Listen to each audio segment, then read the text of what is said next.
Posso ir muito além de onde estou. Vou nas asas do Senhor. Teu amor, o teu amor é o que me conduz. Posso voar e subir sem me cansar. Sem me cansar, ir pra frente, sem me fadigar, Vou com asas, como águia, pois confio no Senhor. Nós vamos iniciar nossa reflexão hoje falando sobre os assuntos mais difíceis das Sagradas Escrituras. Vocês sabem que quando nós queremos encontrar algum tipo de conhecimento, nós temos que procurar onde ele está. Se eu quero aprender matemática, eu não vou na palavra, eu vou na ciência exata da matemática. Mas a palavra de Deus se propõe a 3 coisas que são essenciais para a nossa vida. São 3 respostas que nenhuma ciência pode dar, a não ser Deus através da revelação. A primeira coisa que o Senhor quer nos responder é sobre a origem do mal. Existe um mal, ele é perceptível, este mal é objetivo, ele é o maligno, mas existe também um mal subjetivo dentro de nós. Existe um resquício de mal dentro do coração do homem. Se não houvesse esse mal dentro de nós, todas as coisas que nós quiséssemos realizar, nós realizaríamos. Mas não é assim. Até mesmo coisas simples às vezes são difíceis para nós, porque existe um mal dentro de nós e nós temos que enfrentá-lo e vencê-lo. Essa tarefa é nossa. Deus pediu primeiro para Eva: pise a cabeça da serpente. Então é uma tarefa para o ser humano ter autoridade sobre o mal, vencê-lo. Mas que o mal existe, isso é um fato. Segundo, nós temos a pergunta sobre o porquê da morte. E também a palavra do Senhor nos responde. A morte não é o fim, nem o fim teleológico, nem é o fim, porque a morte não é o acabar de tudo. A morte é uma ruptura da nossa vida, mas não é o aniquilamento. E agora chegamos na terceira pergunta que a palavra do Senhor deseja nos ajudar. Qual é o sentido do sofrimento? O sofrimento faz parte desta vida aqui na terra. As plantas passam por situação de sofrimento, os animais passam por situação de sofrimento e nós também passamos. Por quê? Por que que o sofrimento existe? E é aqui que nós começamos a compreender de que maneira Deus responde.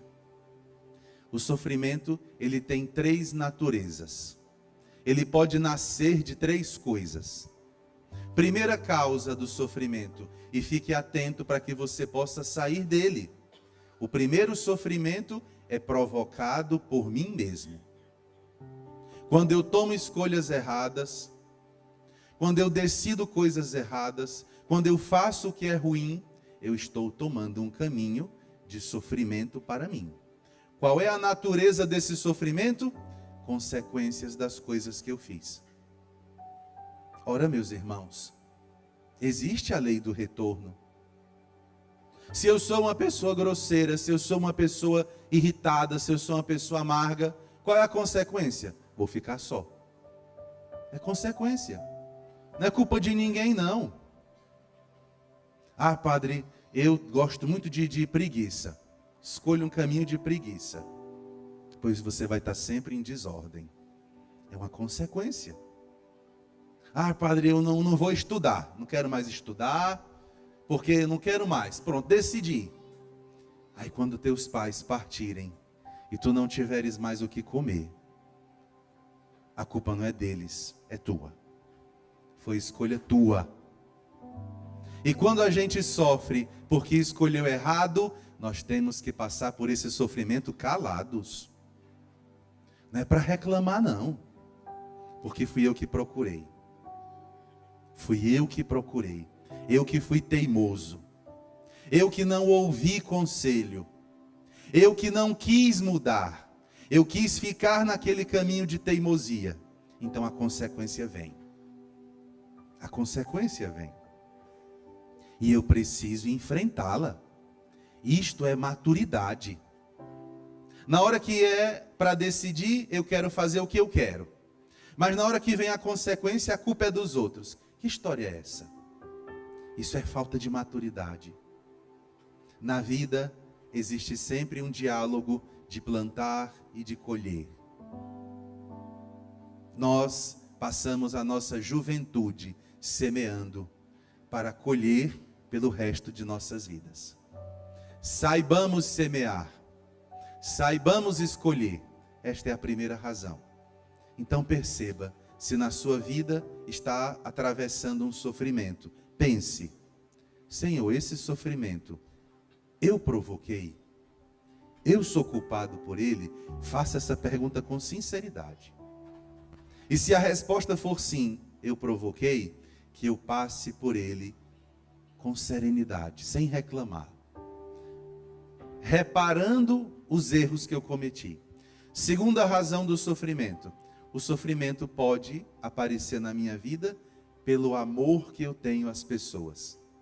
Nosso Senhor disse bem claro no livro do Gênesis: não é bom que o homem esteja só. Ninguém nasceu para ficar sozinho. Ninguém nasceu para não conviver com o outro. Todos nós nascemos para a convivência, para viver em família, que é a nossa primeira sociedade. A nossa primeira sociedade é a nossa casa. Depois é que vem as outras, a igreja, e depois da igreja é que vem a sociedade civil. A primeira sociedade é a sua casa. E por amar estas pessoas, se elas estiverem em um sofrimento, eu sofro junto com elas. Eu sofro junto com as pessoas que eu amo. Essa é a segunda razão do sofrimento. Vamos dar um exemplo. Se uma pessoa que eu amo muito, minha esposa, meu irmão, estiver doente, eu vou seguir minha vida normalmente? Não. O que eu faço? Eu mudo tudo. E eu vou passar por aquele sofrimento com ele. O sofrimento não é meu, mas eu abraço e sofro como se fosse meu. Para quê? Para dar provas de amor. O amor é provado no dia a dia. O amor é provado através das decisões. O amor se manifesta em 3 camadas. Primeiro, o amor de afeto. É preciso ser carinhoso, afetuoso, gentil. Se eu gosto de uma pessoa, eu tenho que ser gentil. Você lembra a última vez que você sorriu na sua casa? Que você sorriu com as pessoas da sua família? Que você teve um dia de alegria com eles? O amor tem que ser assim, leve. O amor não pode ser um peso. Não pode ser, sabe, na grosseria. Tem que ser gentil. É o amor de afetos. E nós temos a segunda camada do amor, que é o amor concreto, que é o que eu estou dizendo agora. Se uma pessoa que eu amo está num sofrimento, eu sofro junto com ela. Eu vou para o sofrimento com ele. Sabe quem ensina isso? Deus. Quando o povo estava preso lá no Egito, o que é que Deus fez? Deus se colocou no meio da sarça. Sarça é espinho. Sarça tem a ver com sofrimento. Deus apareceu aonde para Moisés? No meio do sofrimento. E qual era o sinal que Deus manifestava? A planta ficava pegando fogo, mas não virava cinza. Que mensagem é essa? Eu, quando estou no teu sofrimento, ele não te consome. O sofrimento tem poder de consumir a gente, vocês sabem. Uma pessoa que sofre, ela é consumida. Ela perde as energias vitais dela. Uma pessoa que sofre, ela está literalmente morrendo. O sofrimento tem a ver com a morte. Então a pessoa que sofre, ela está perdendo da sua própria vida. E Deus diz o que quando aparece na sarça? Eu estou no meio do sofrimento. Eu estou no meio da sua dor, eu estou no coração da sua dor, porque eu te amo. Eu provo o meu amor.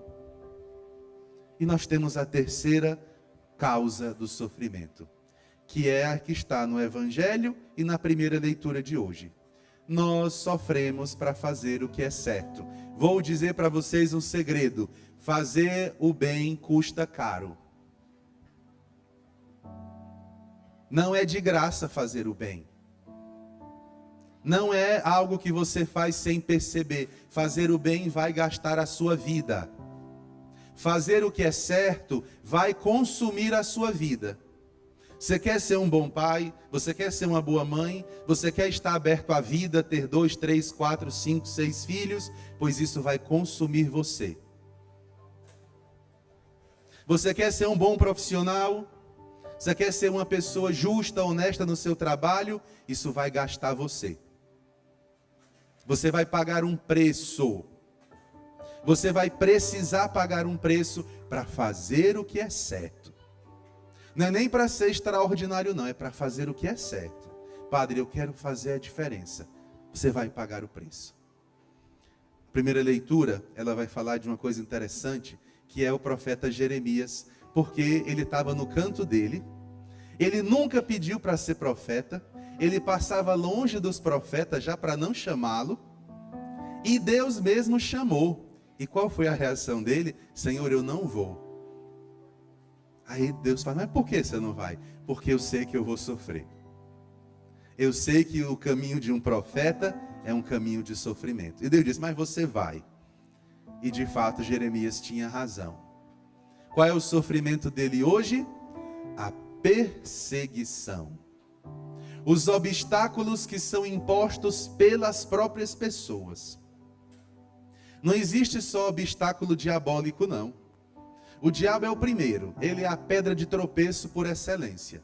Ele quer que a gente caia, porque um ser humano caído ofende a Deus. Um ser humano que não se eleva é um ser humano que não chega a Deus. Então ele é a pedra por excelência. Mas as pessoas também podem se levantar contra nós.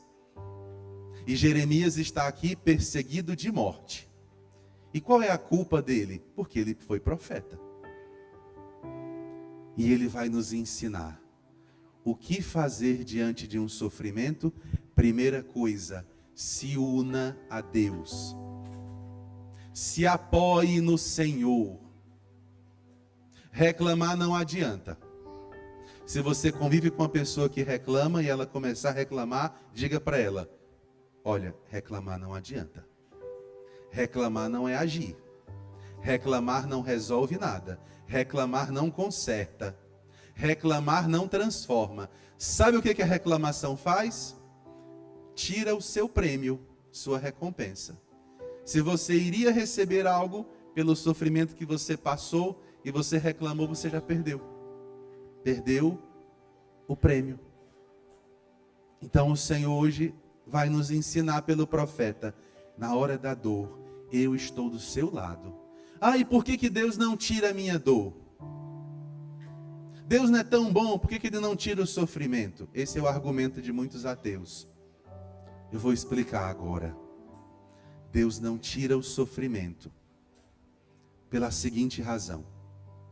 Vocês já viram como é a geografia de um rio visto de cima? Quando você olha um rio de cima, ele é uma linha reta ou ele é uma linha sinuosa?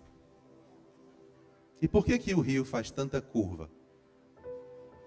Na matemática, a menor distância entre dois pontos não é uma reta? Será que Deus não soube fazer o rio? Por que o rio é tão comprido? Por que o rio faz tanta curva? Olhem como isso é interessante, porque é a pedagogia de Deus para nós. Cada vez que se levanta um obstáculo, o que é que a água faz? Ela não enfrenta, ela contorna, ela desvia. Para que desviar? Para seguir em frente, ela tem um destino. Qual o destino da água? Chegar no mar. Se levantou a montanha, o que é que o rio faz? Eu vou desviar, eu vou contornar, mas eu não vou parar. E dessa maneira, o que acontece com o rio? Se ele ia medir 11 quilômetros, porque ele tem uma linha sinuosa, ele vai medir 70. Ele se torna maior, ele cresce. Os obstáculos não devem te paralisar nem te matar. Eles devem te fazer maior. Eles devem te fazer crescer. Eles devem te fazer ser uma pessoa ainda mais forte. Se eu era paciente e passei por esse sofrimento, eu vou ser ainda mais. Eu vou fazer como o rio. Eu vou seguir em frente. Primeira razão do sofrimento. Deus permite porque aquilo que é bom no sofrimento se torna ainda melhor. E aquilo que era falso, e aquilo que era não verdadeiro, aquilo que era mentiroso no sofrimento, acaba de vez. A outra razão para o sofrimento. Quando você vai escolher o ouro, qual é o ouro mais caro? O ouro mais caro é aquele que é mais purificado. E como é que a gente purifica o ouro? Como é que o ourives purifica o ouro? Ele acabou de encontrar lá na montanha uma pedra de ouro. O que é que ele faz com aquele metal? Ele pode vender logo? Se ele vender de imediato vai ser muito barato. Por quê? Porque está cheio de sujeira. O que é que ele faz com aquela pedra de ouro? Que já é valiosa, mas está misturada com sujeira. O que é que ele faz? Ele vai derreter. E para derreter tem que fazer o quê? Tem que colocar numa altíssima temperatura. Quando ele derrete o ouro, o que que acontece com esse metal? O ouro puro fica na parte de baixo. E os metais menos nobres, o que que eles fazem? Eles sobem. E o ourives tira aquela sujeira para ficar só o ouro puro. Quando você sofre, você está sendo acrisolado. Você está sendo tribulado como fogo, como ouro no fogo. É para que aquilo que em você é forte se torne ainda mais forte. Então não tenha medo. Chegamos no Evangelho. Jesus olha para nós, evangelizadores. Jesus olha para a sua igreja e diz hoje para todos nós: não tenhais medo dos homens. Essa palavra não tenhais medo aparece 366 vezes na Bíblia. Por que esse número? É não tenhais medo para cada dia do ano, inclusive os anos bissextos. Então é Deus dizendo, hoje, os obstáculos que se levantaram contra você, não tenhais medo. Agora é intrigante, não tenhais medo dos homens. Por que não ter medo? Primeira pergunta. Porque o medo paralisa. O medo faz você recuar. O medo faz você não ir mais para frente. Segundo, porque o medo transforma o meu adversário em algo maior do que ele realmente é. Tem criança que tem medo de dormir só no quarto. Por quê? Porque o medo transformou o quarto em algo diferente do que é. Tem até gente adulta que tem medo, viu? Vou deixar só com as crianças para não mexer com vocês. O medo altera a minha percepção. O medo me faz achar que meu adversário é maior do que é. Não tenhais medo dos homens. O que é que as pessoas podem fazer contra você? Te amedrontar e te ameaçar. Nada mais. Por que ter medo delas? Hoje é um evangelho libertador para nós. Por que você vai ter medo de uma pessoa que o máximo que ela pode fazer é te assustar? Tem gente que tem medo dos outros, não é? Ah, eu não vou falar isso, porque eu tenho receio. Ah, eu não vou agir assim. Não tenhais medo dos homens. Vocês que trabalham aí no mundo, né, no dia a dia, no comércio, nas empresas, não tenham medo das pessoas. Não tenham medo das pessoas. Vocês que estão na igreja junto comigo, não tenham medo. As pessoas não têm poder contra nós, não. Pelo contrário, nós é que às vezes damos a elas mais poder do que elas têm. Quantas pessoas dizem, ai padre, tal pessoa acabou com minha vida. Ela não tem esse poder. Ai padre, tal pessoa acabou com o meu casamento. Ela não tem esse poder. Padre, tal coisa destruiu minha família. Não tem esse poder. Sabe o que aconteceu? Você sentiu medo. E do medo você ficou paralisado.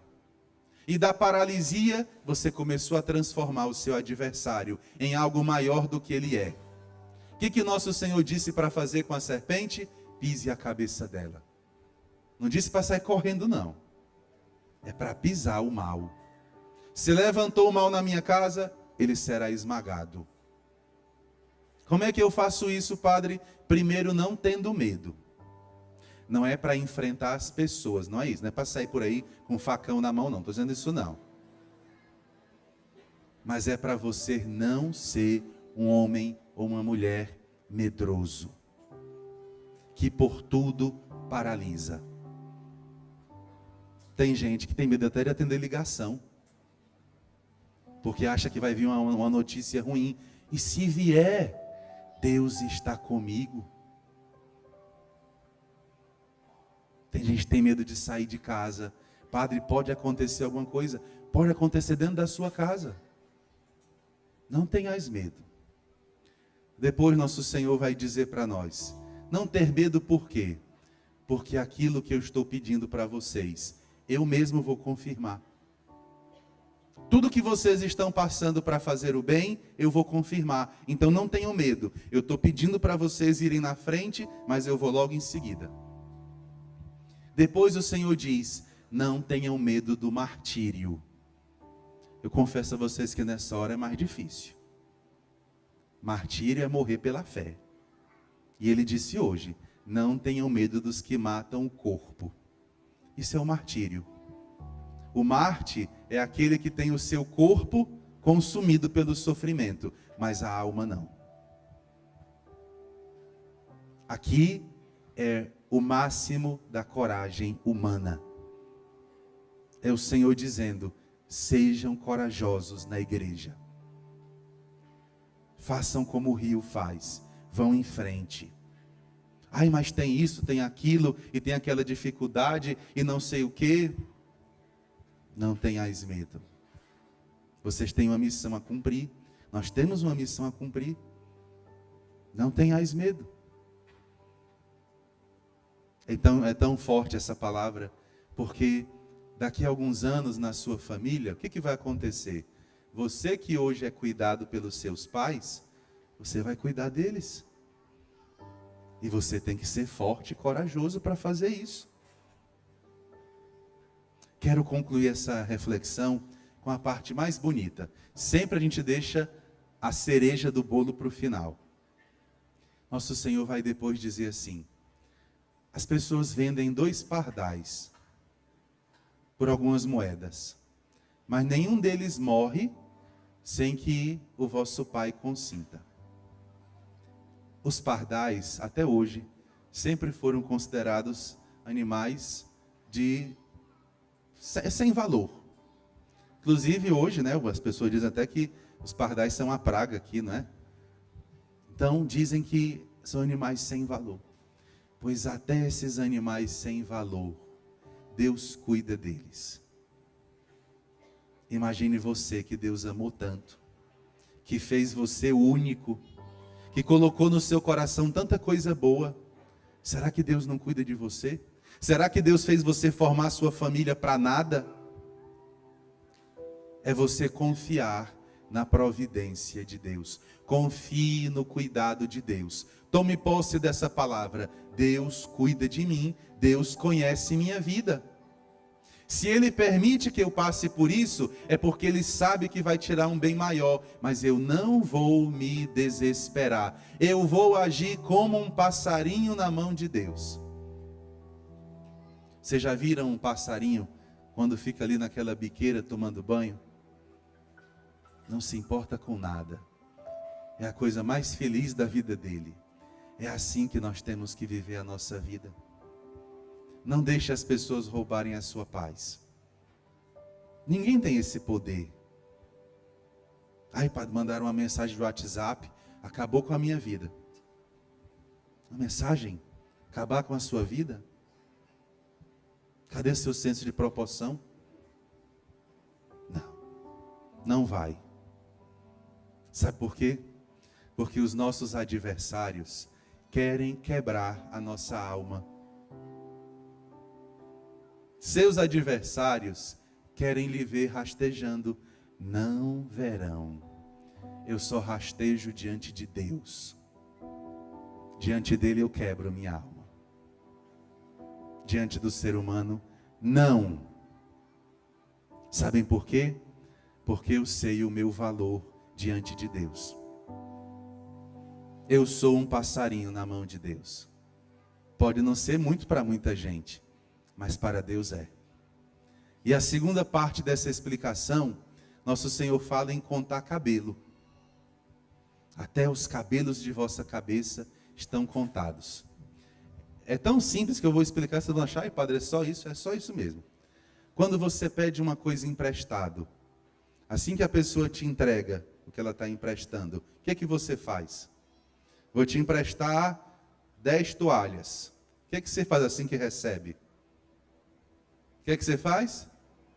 Confere. Você conta. Realmente tem quantas? 10. Por que você conta?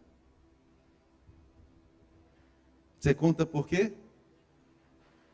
Porque você já está pensando na hora de devolver.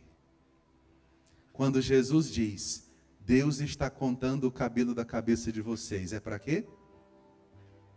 É para deixar claro que até as menores ações, até as coisas imperceptíveis, até as coisas que a gente mesmo não sabe que está acontecendo, e a gente está fazendo na nossa luta para fazer o bem, Deus vai devolver. Devolver cabelo é isso, não é que você vai chegar no céu e vai ter um bolo de cabelo, não. É Ele dizendo, até as pequenas coisas, eu vejo, eu conto, e eu conto porque eu vou te devolver. E tem um grande segredo aqui, Deus é generoso. Deus recebe 1 e devolve 1000. Por isso não tenham medo. Vamos rezar agora um pouco. Baixe a sua cabeça um instante.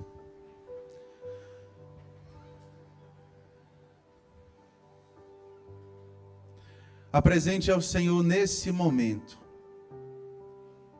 nesta hora santa que Deus nos dá. Apresente para Ele tudo que já se levantou na sua vida. Há pessoas entre nós que nada na vida delas foi fácil. Tudo foi adquirido com muita dificuldade. Durante a provação, a gente pensa, eu não vou aguentar. Mas depois que nós vencemos no Senhor, nós dizemos, Senhor, muito obrigado, porque eu passei por isso. Eu precisava passar. Eu precisava vencer essa provação.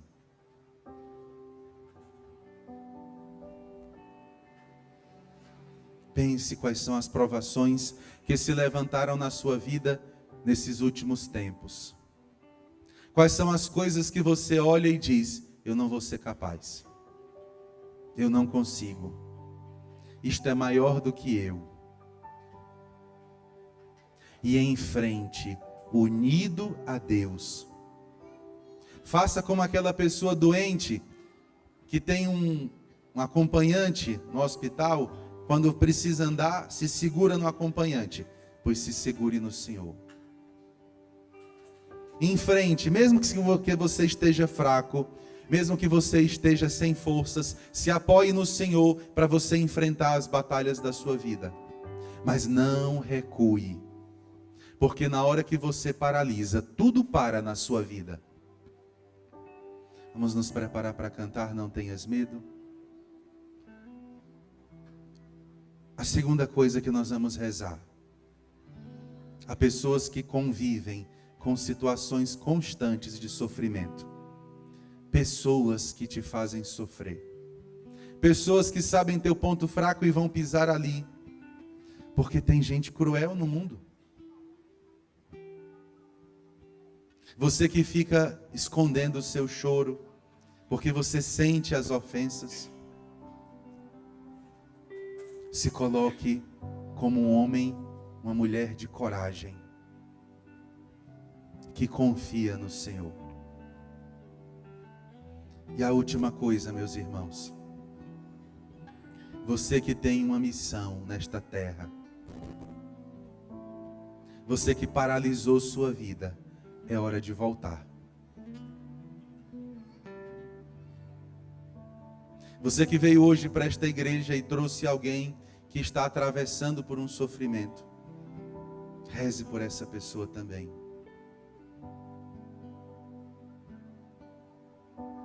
E ouçamos, escutemos o Senhor cantar para nós.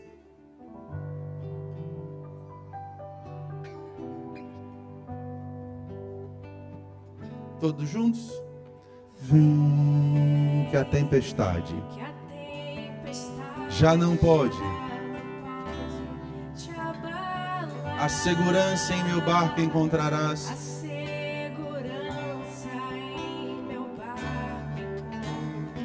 Confia em mim o meu amor. Te abrigará. Te abrigará. Sei que angustiado o coração se endureceu. Se endureceu, mas eu entendo tudo o que te aconteceu.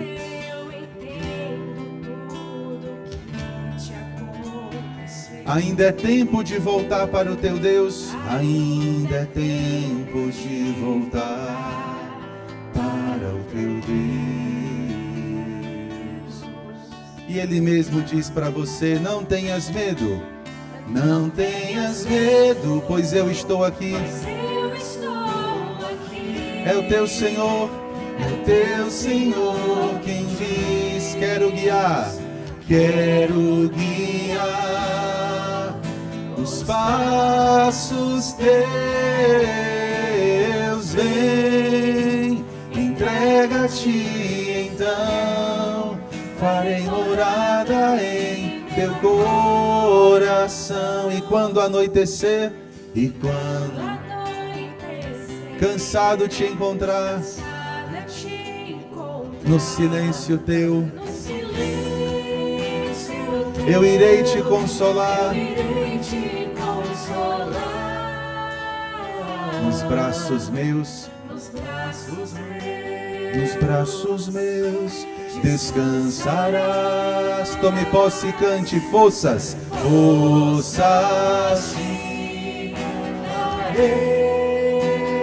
forças te darei, forças te darei.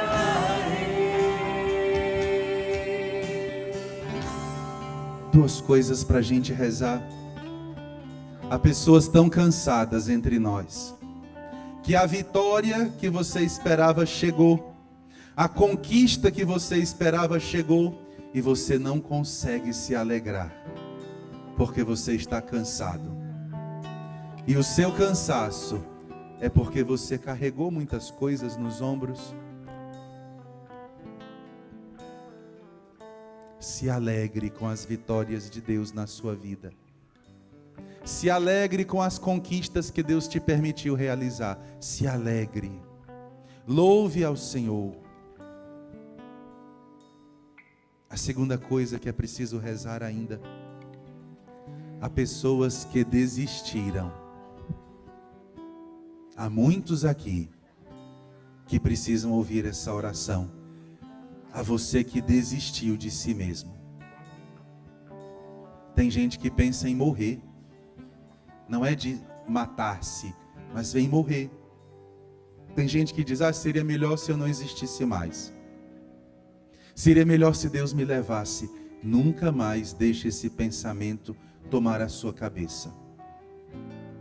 Não seria melhor não, porque você não está preparado. Você não concluiu sua missão nesta terra. não desista de você. Se a batalha está difícil, não lute mais sozinho. Se apoie no Senhor. Se apoie no Senhor. E a última coisa, meus irmãos, peça a nosso Senhor para envolver a sua casa e a sua família na proteção dele. Que os inimigos da nossa família, os invisíveis e os visíveis, não tenham êxito nos seus ataques.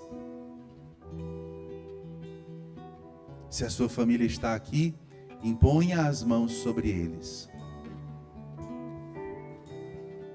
Imponha as mãos. Autoridade de pai e de mãe, exercite agora isso. Peça a Deus que o manto de proteção do Senhor, as asas do Senhor estejam sobre a sua família, protegendo os filhos pequenos, os adolescentes, os jovens, os adultos, os que estão na igreja, os que se afastaram, protegendo o seu casamento é valioso, proteja-o. Seu matrimônio é um presente, é uma graça, defenda, proteja, lute pelo seu casamento. Que o Senhor estenda as suas mãos sobre nós neste momento. Protege, Senhor, a minha casa. Quando um está bem, em paz, o maligno vai perturbar outro. Por isso nós temos que pedir a proteção sobre todos na casa, para que nenhum seja vítima desses ataques invisíveis ou visíveis.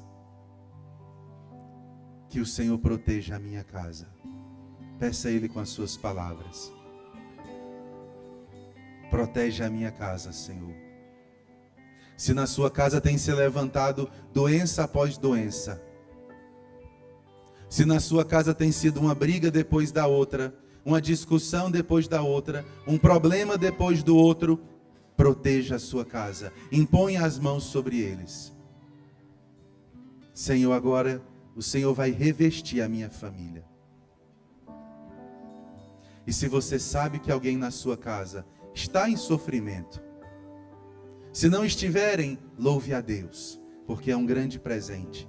Mas se alguém estiver enfrentando alguma doença, enfrentando alguma provação, enfrentando algum tipo de conquista que deseje realizar na própria vida, numa luta pessoal, coloque diante de Deus. E terminando essa oração pela sua família, especialmente os que estão bem, os que estão em paz com Deus, digam para os outros: conte comigo, eu estou para te ajudar,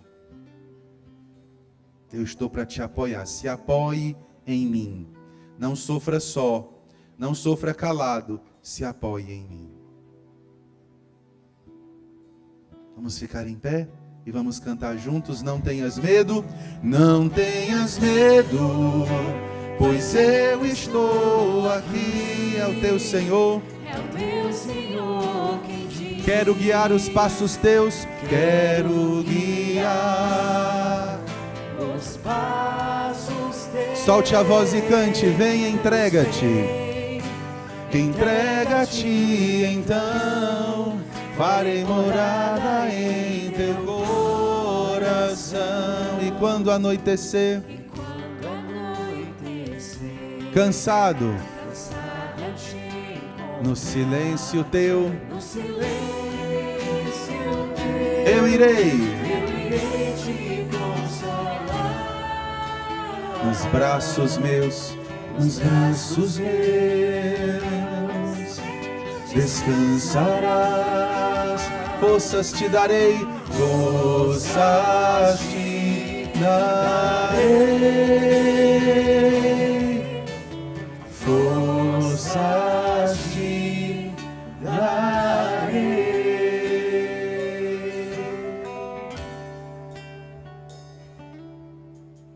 E quando anoitecer, cansado te encontrar, juntos No silêncio teu, eu irei te nos braços meus. nos braços meus. Cantemos como profetas. Descansarei. Deixe que sua boca seja a boca de Deus. Forças. Forças te darei. Sobre a sua família profetize forças. Forças te darei.